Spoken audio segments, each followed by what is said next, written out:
And it is my pleasure to show you around the flight line. So, if you will brace yourselves for the neck snapping acceleration of our flight line tram, here we go.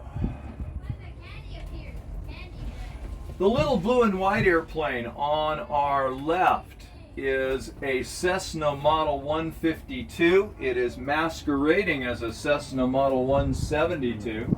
The U.S. Air Force designated this aircraft T-41 for many years. This would be the first aircraft that a student pilot in the U.S. Air Force. The gray jet on your right. There's going to be lots of gray jets on your right. This one is a McDonnell Douglas F-4E Phantom II. The E model of the Phantom, the last one delivered to the United States Air Force. Unlike earlier versions of the Phantom, the E model came from the factory in St. Louis with an internal 20mm cannon. That weapon very handy for close-in dogfighting and ground strafing. The cannon is capable of firing 6,000 rounds per minute, but you've only got 639 bullets, so use them wisely. The next gray jet on our right, a Grumman F-14 Tomcat, made famous in the movie Top Gun. For some 30 years, the Tomcat was the fleet defense interceptor in the U.S. Navy. When it was new, it was an absolute technological marvel. Its very powerful radar allowed the crew to track multiple targets out to ranges beyond 100 miles and to engage up to 6 of those targets simultaneously with their long-range Phoenix missiles. The next gray jet on our right, a McDonnell Douglas F-15A Eagle. From its introduction in the 1970s until the early 2000s, the F-15 was the world's premier air superiority fighter.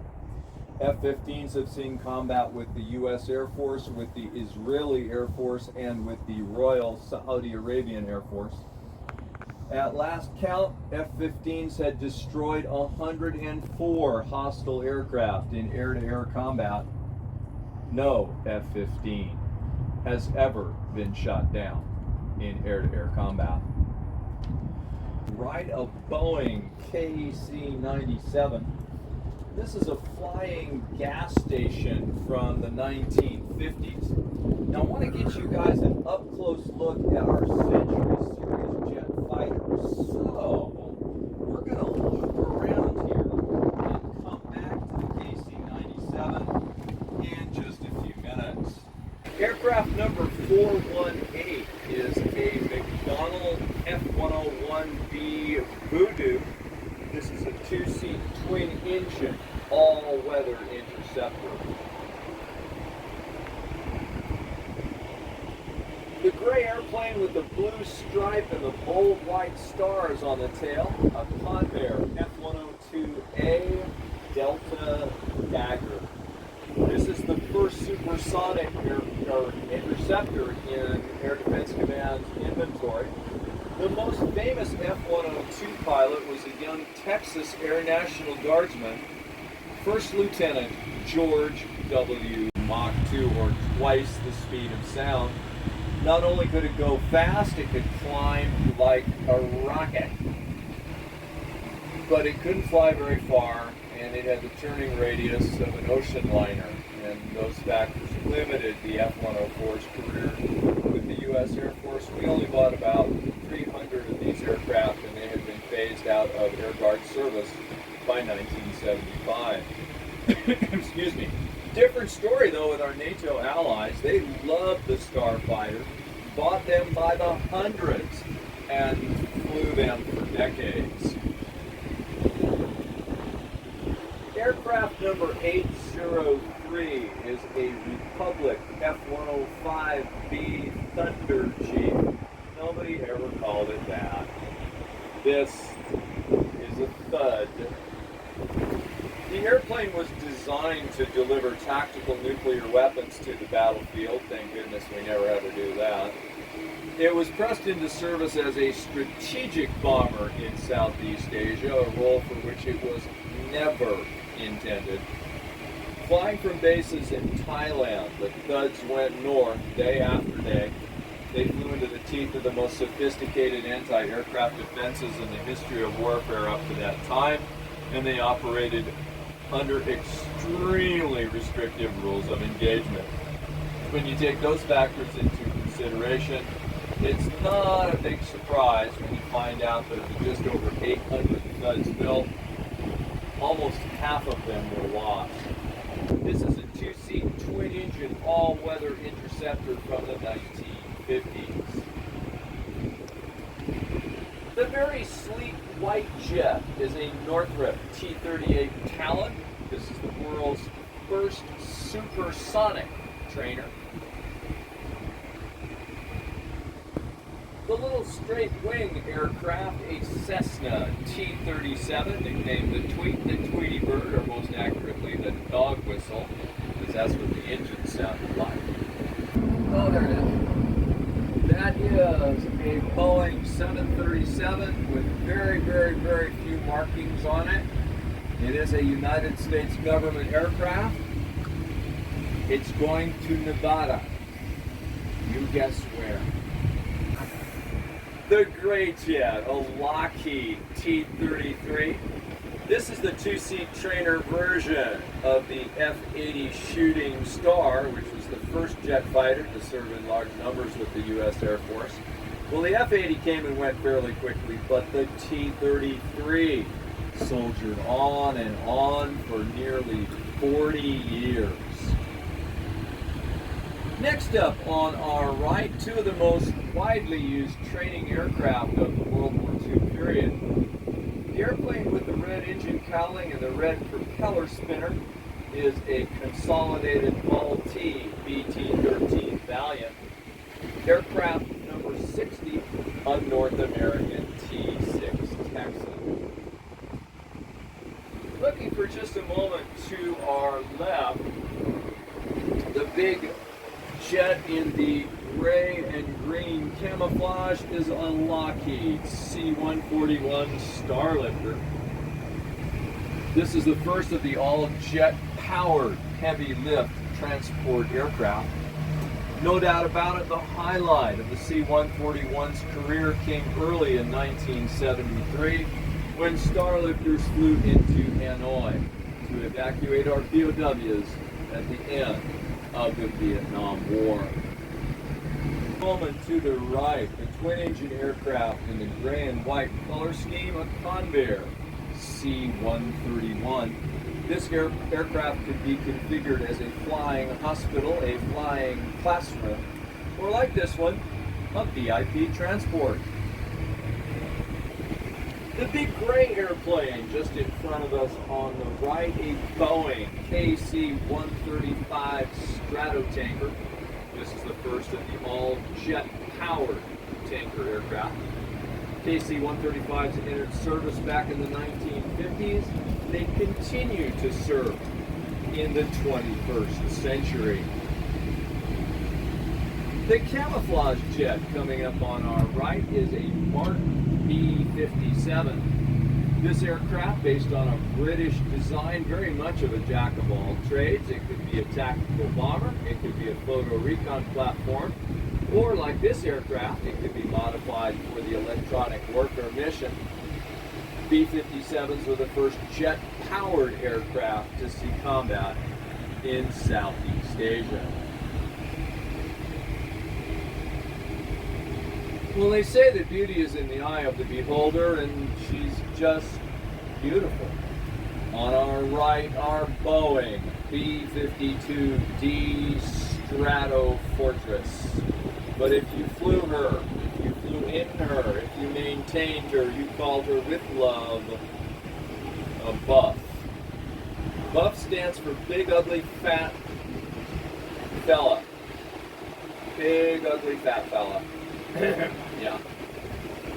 The airplane was designed as a high-altitude intercontinental bomber. its mission to deliver hydrogen bombs to targets in the Soviet Union. Luckily, we never had to do that. As it turned out, the B-52 was an excellent conventional bomber.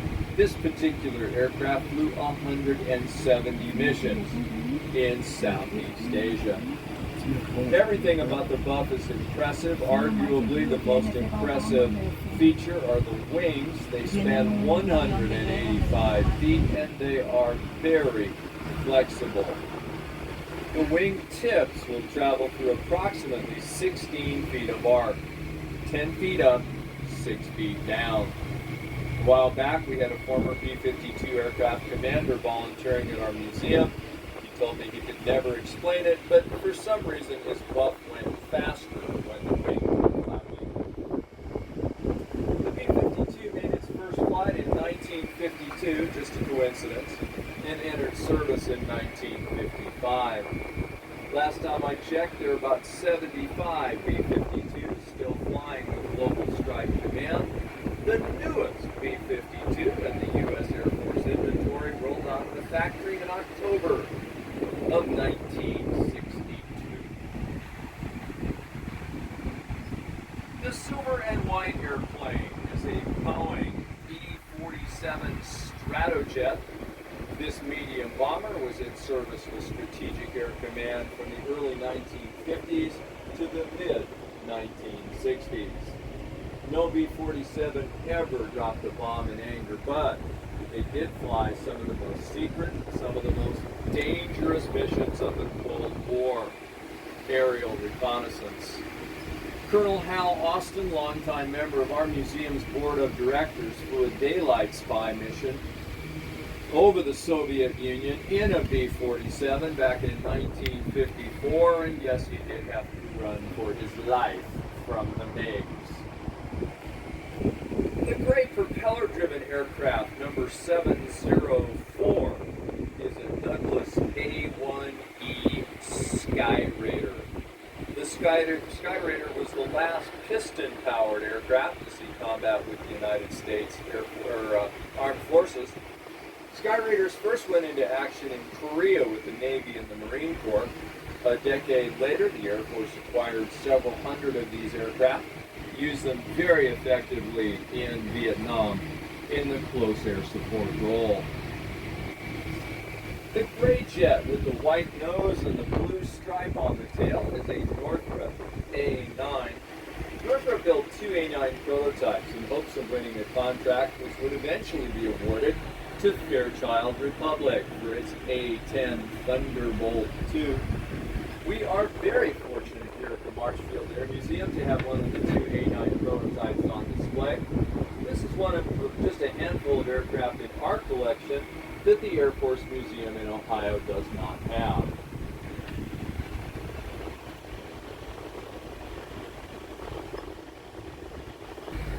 This aircraft features four of the most powerful piston engines ever built. These are Pratt & Whitney R4360s. Each engine has 28 cylinders and 56 spark plugs. Each engine is rated at 3,500 horsepower for takeoff. But despite those 14,000 ponies, the propeller-driven tankers struggled to refuel jet-powered aircraft. The tanker couldn't go fast enough, the jets couldn't go slow enough to stay on the refueling boom. Well, leave it to the ever-resourceful United States airmen. They began to carry out the refueling maneuver in a shallow dive, that technique referred to as tobogganing. The white amphibian just in front of us on the right is a Grumman HU-16 Albatross. This aircraft used in the utility and search and rescue roles by the Navy, the Air Force, and by the Coast Guard. We're now on MiG Alley, where we feature four products of the Mikoyan Gurevich Design Bureau in the old Soviet Union. Aircraft 1101 is a MiG-21, the first Soviet jet fighter capable of Mach 2 and level flight. More MiG-21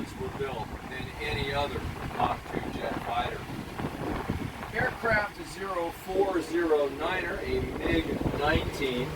This is the first supersonic jet fighter in the communist bloc.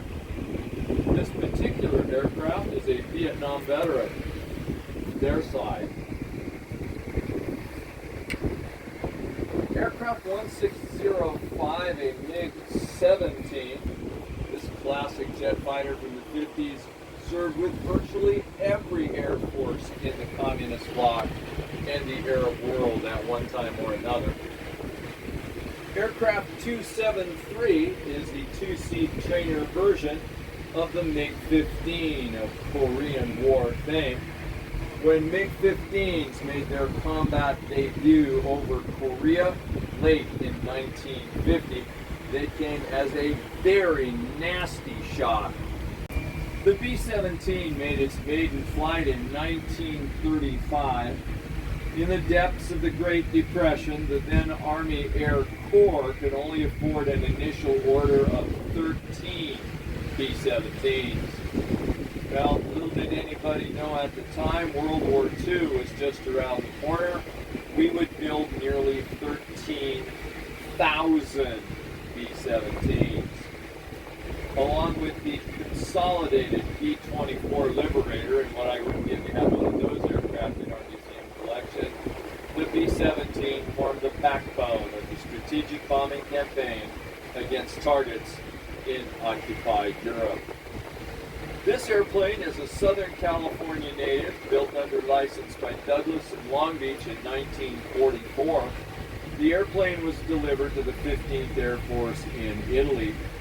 We're not sure if it actually flew in combat or not, but we do know that it was the personal transport of General Ira Aker. General Aker was in command of all of the Allied air forces in the Mediterranean theater of operations. You'll see a large olive drab twin rotor helicopter. It is a Vertol H-21.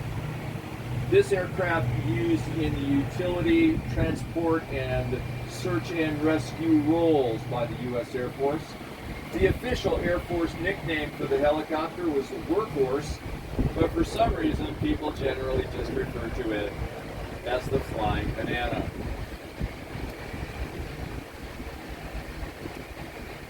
To the left of the tram, looking like they've just lifted off their pads, a pair of Bell UH-1 Iroquois.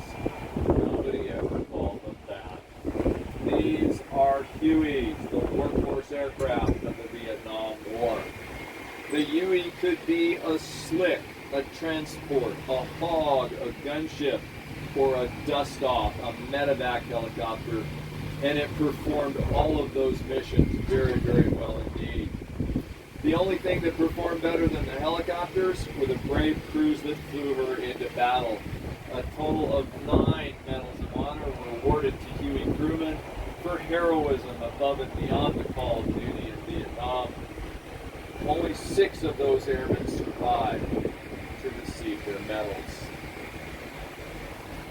Looking once again to the right, the very shiny 4-engine aircraft is a Boeing B-29 Super Fortress. This is the ultimate propeller-driven bomber of World War II. It actually cost more to design and build the B-29 than it did to make the atomic bomb. Luckily, the B-29's problems are solved. It goes on to an outstanding combat career in the last 14 months of World War II. It's back in the fight in Korea in the early 1950s. But the B-29 will always be remembered for dropping atomic bombs on the Japanese cities of Hiroshima and Nagasaki in August of 1945. Looking now to the left of the tram, you'll see a pair of Cessna 02 Super Skymasters. The pilots of these aircraft had one of the most important and one of the most dangerous jobs of the Vietnam War. They were the forward air controllers, or FACs for short. Their mission: fly low, fly slow, spot the communist positions on the ground, mark those positions with smoke rockets, and then call in the fast movers. The last aircraft I'd like to show you in the dark green and gray camouflage, number 746. This is an RF-4C, the photo reconnaissance version of the Phantom. If you look carefully, you can see the windows for the cameras and the nose of the jet. The motto of the photo reconnaissance squadrons was alone, unarmed, unafraid. Alone? Yep. Unarmed? Yep. Unafraid? Nah, I don't think so. Thank you for coming today, ladies and gentlemen. Enjoy the Marchfield Air Museum.